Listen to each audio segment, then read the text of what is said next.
What's up, guys? In this episode, I'm gonna show you guys how I made an edit TENET style. It's an upcoming film by Christopher Nolan, and it has these Inception vibe about it. So I love Inception with all that architecture and dreams and that epic feeling.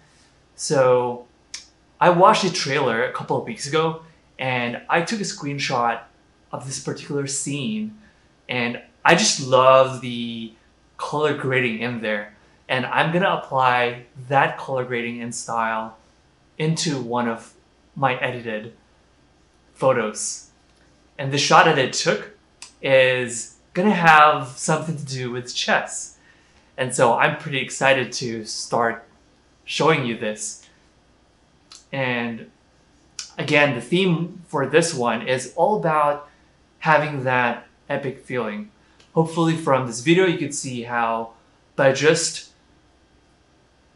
starting from scratch, starting from an image that you shot and having another picture side by side with what you want it to look like, you could kind of deconstruct how to get there based on what I'm going to show you, and then apply those edits one by one to achieve that final look. So without further ado, here's the tutorial. So here we have, on the right side is the original shot I took of Mary, the model. And on the left hand side is a screenshot I took of the trailer from TENET. And I love this shot because it has a really interesting color grading.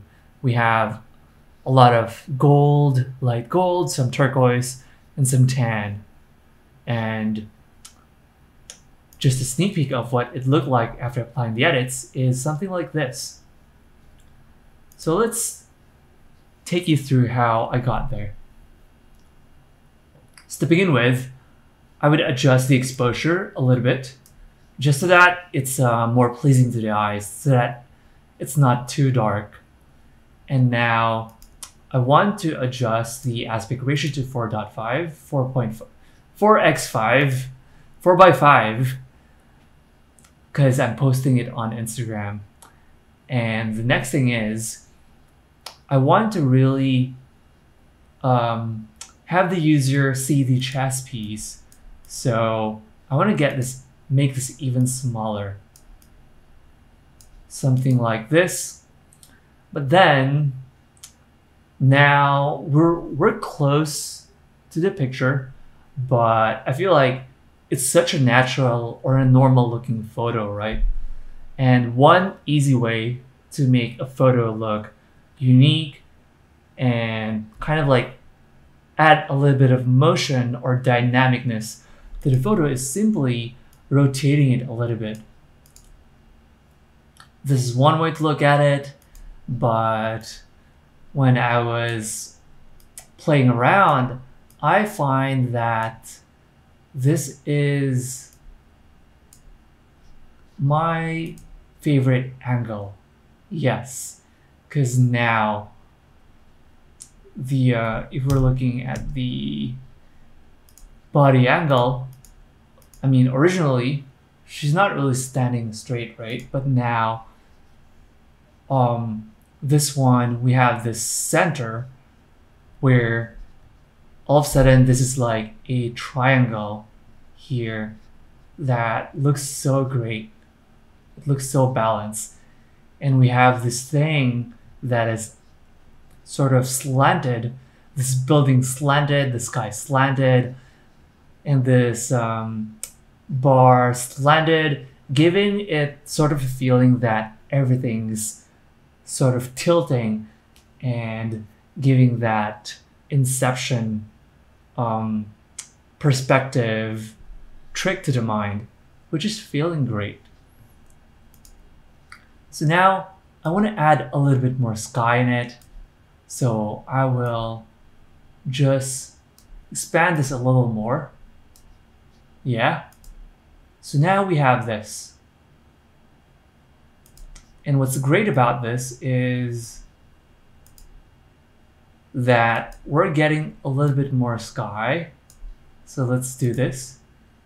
So with having more sky, it gives the feeling of the subject in here being part of a bigger world.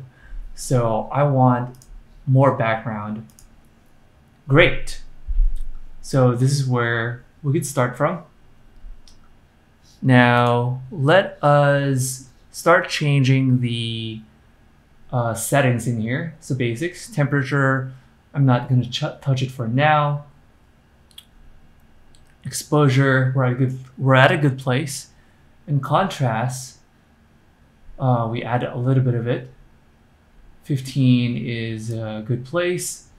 And then for highlights, I want to add a bit more of the background in the sky, give it a little bit more detail. And I think around 15 is a good place, or actually a little more. So around 52. Okay. As for shadow, there's a little bit of too much shadow, so I want to get rid of that. So here is good. And then for whites, I adjusted it because I want to give even more detail to the photo. So adjusting the whites is one way to do it. And I've set it to 75 when I was editing it. And for the blacks, I've put it to 33 just to get rid of some of the shadows even more. 33, yeah, here's good. And as for texture, for this one, you really could go two ways, right? One is to sharpen the subject or soften it. And I thought for this picture, it looks great to soften the subject.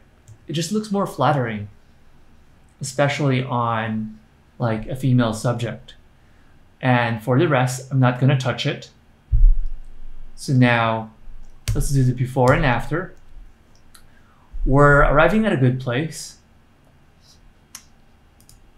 And the next thing I want to do is to actually jump ahead a little bit to the calibration, just to give it more of that blue and teal look. And I've set this to 21. So here's like, you know, like a place where I feel comfortable with, where I kind of like it. So we'll leave it there. And then as for basics, we are going to enable profile corrections as well to fix any sort of distortion in the photo. And just click this remove chromatic aberration, as always, to kind of fix the colors a little bit. Honestly, to this date, I still don't know what it exactly does, but I check it anyways. And then next thing is the noise reduction. By default, I would zoom in a little bit. I always set it to somewhere around the 20s just to smoothen out the skin. So for this one, I've had it at 23. And for sharpening, I've set it, I want to sharpen the edges only. So I've set it to around 86, 85. Cool. Now, let's zoom out a little bit again. And going back here, So now, the next thing I want to look into is adjusting the tone curve. So here, I want to make an S-curve. Get rid of some of the blacks. Darken it a little bit in here. Okay, things are looking good. And then brighten up the midtones. And then soften up the highlights. Here's the before and after. Before, after. So here we're having a little bit more of a contrast. And the next thing I want to do is change the lights and darks in here. Just because I feel like I need to change the skin tone. So I've set this to the lights to 26 and the darks to -13. And just to show you how I got there, let me reset this.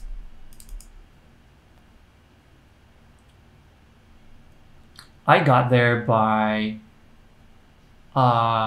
using this and adjusting it to the place to make it darker. Wait a minute. That's not how I got there.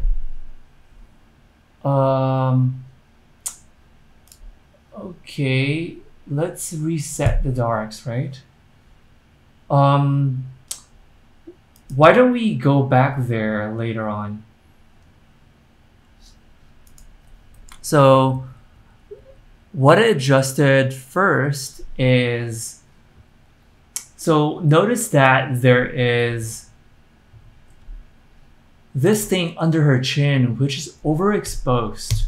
So I want to fix that. And the way I do it is I would select this area carefully, and then I would just desaturate it. So yeah, that is sort of I think that's a good place.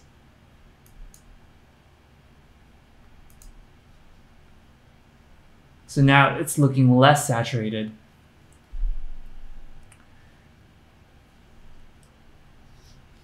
And then the next thing I want to do is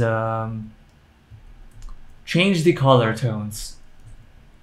Here we go. So let's move on to changing HSL.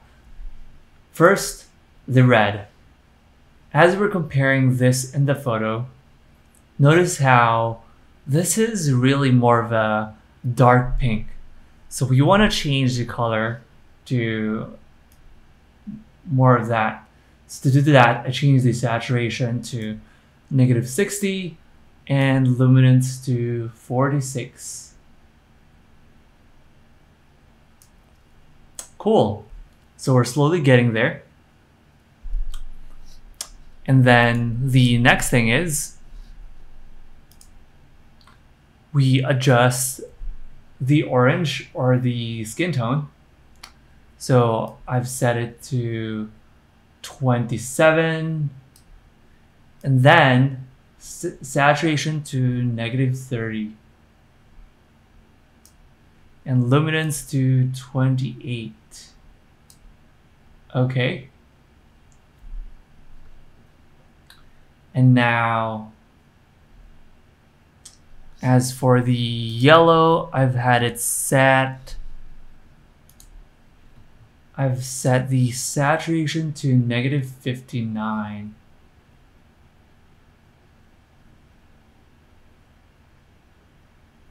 It's not obvious right now.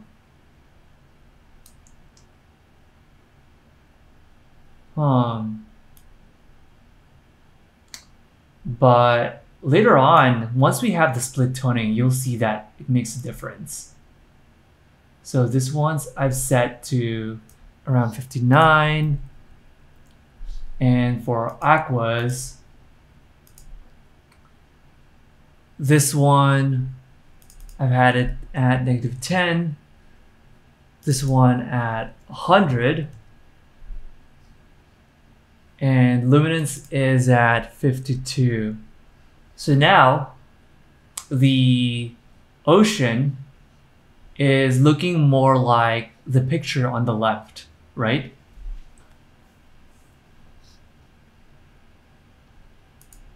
So one of the final touch we're gonna do is to adjust the split toning. So here we're gonna play around and put it in a place where it looks more like what we have on the left side. So just to jump ahead, after playing around a lot, I've set it to 60 and 75. And that's not looking at all like what I have. So what went wrong? 89. So here we have it. Now we're getting close to the edited photo. And the next thing I want to get back to is the tone curve. So when I got here, I said, the skin tone, I want to make it a little more tan. And when I played around with these oranges, let's say this -29, right? It wasn't getting me to where I wanted to be. So let's put it back to -29. So to darken the skin tone, one way to do it is to adjust the point curve. So now I simply click on this and I select the area around here, and I go, well, I want to simply darken this or lighten this. So I darken this.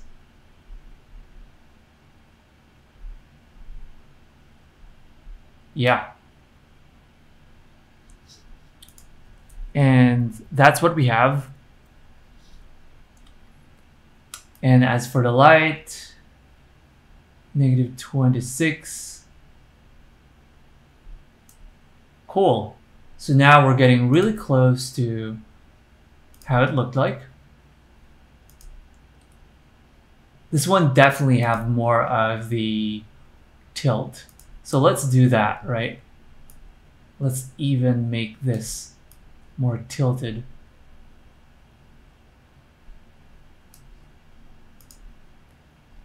Great, great. And now we have something very similar. And the next trick I want to show you is how I would clean up the photo just so that I remove the distractions.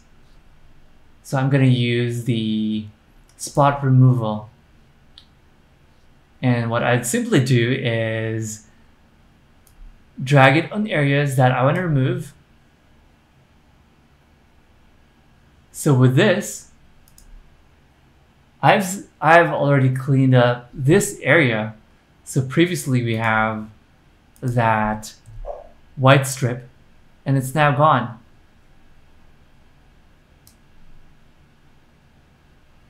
Yep. And let's do that as well to this thing right here.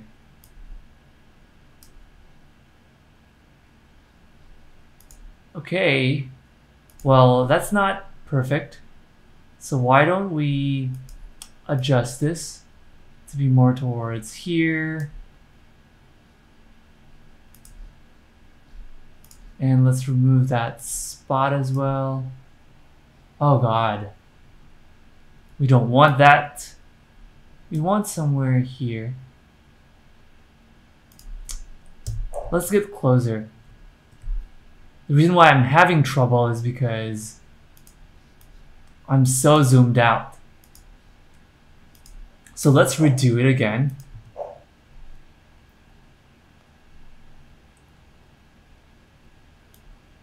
It's like this.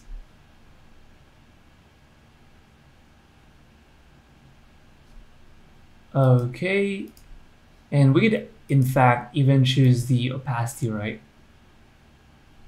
Great. And we want to get rid of that as well. And then get rid of this. So there's still a little bit of spot in there, which we could remove. Perfect. Now that looks a little cleaner. Next thing I want to remove is this little thing, this little price tag in here that's still attached to the dress. So let's get rid of that. And let's choose here. For this one, I want to reduce the opacity just because I want to make the transition smoother.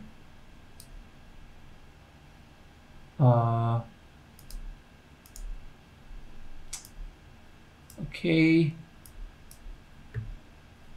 Maybe reduce the size. Let's do it again.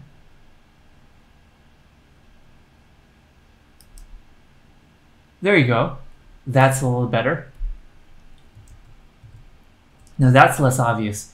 And another thing I want to get rid of is the yellow stuff right there, and simply crank up the opacity to get rid of it. Let's adjust the feather.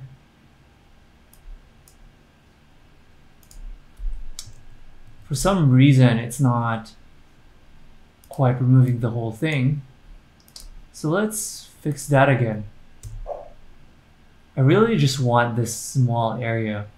So the smaller area you target, the more accurate it is.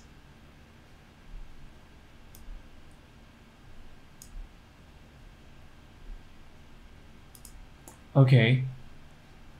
Now that's looking, you know what? I know why. And this is happening because I chose heel. Heel just takes like the best guess of the approximation of what I want to fix it with, but cloning would look better. It would be like a clone stamp. It would replace the image with the source area. So now that looks smoother, but you can see how it looks a little bit fake. So let's reduce the opacity a little bit. Maybe it's the feather. Opacity, you want it to be fully opacity. Okay.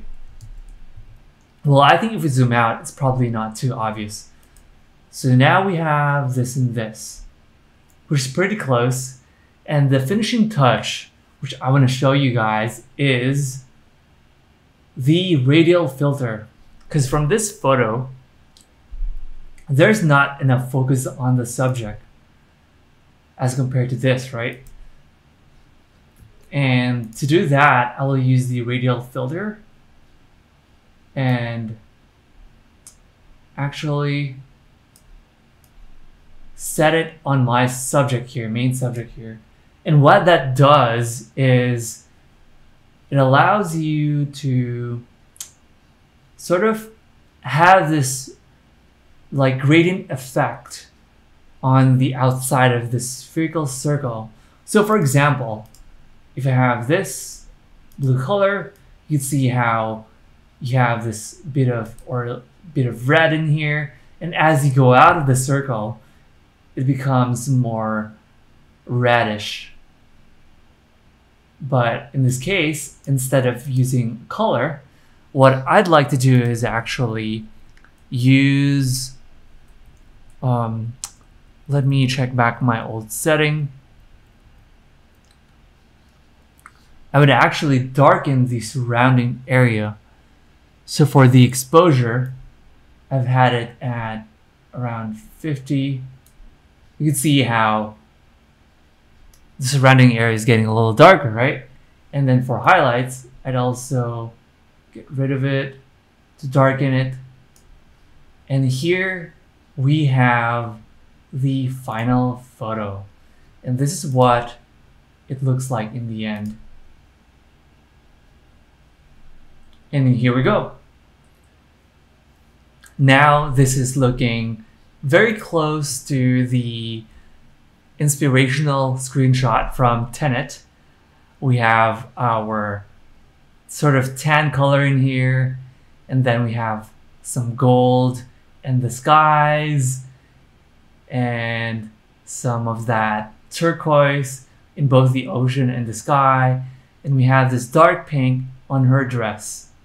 So I'm loving this. Hopefully you enjoyed this video, and please drop comments below on what you think, what I could improve on. I hope you like this. Please like and subscribe if you want to see more of this.